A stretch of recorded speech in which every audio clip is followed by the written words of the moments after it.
நெல்லையில் ஐடி ஊழியர் கவின் செல்வகணேஷ் கொடூரமாக படுகொலை செய்யப்பட்ட சம்பவம் தமிழகத்தையே உலுக்கியுள்ளது.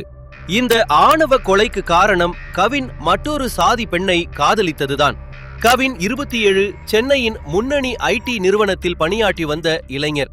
ஞாயிற்றுக்கிழமை தனது தாத்தாவின் சிகிச்சைக்காக நெல்லையில் உள்ள மருத்துவமனைக்கு சென்றபோது தான் காதலித்த பெண்ணின் சகோதரன் சுர்ஜித் அவரை சமரச பேச்சுவார்த்தைக்காக அழைத்து சென்றுள்ளார். ஆனால் அங்கு மறைத்து வைத்திருந்த அரிவாளால் கவினை கொடூரமாக தாக்கி கொலை செய்துள்ளார் சுர்ஜித்.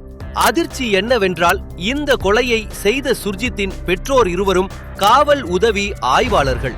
ஆரம்பத்தில் சுர்ஜித் மட்டும் கைது செய்யப்பட்ட நிலையில் கவினின் குடும்பத்தினர் மற்றும் பல்வேறு அமைப்பினர் சுர்ஜித்தின் பெற்றோரும் இந்த கொலையில் உடந்தையாக இருந்ததாக கூறி அவர்களையும் கைது செய்ய வலியுறுத்தி தொடர்ந்து போராடி வருகின்றனர்.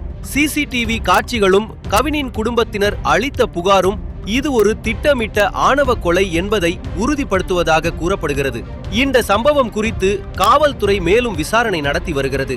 சாதி வெறியால் ஒரு இளைஞரின் உயிர் பறிக்கப்பட்ட இந்த கொடூர சம்பவத்திற்கு தமிழகம் முழுவதும் இருந்து கடும் கண்டனங்கள் குவிந்து வருகின்றன.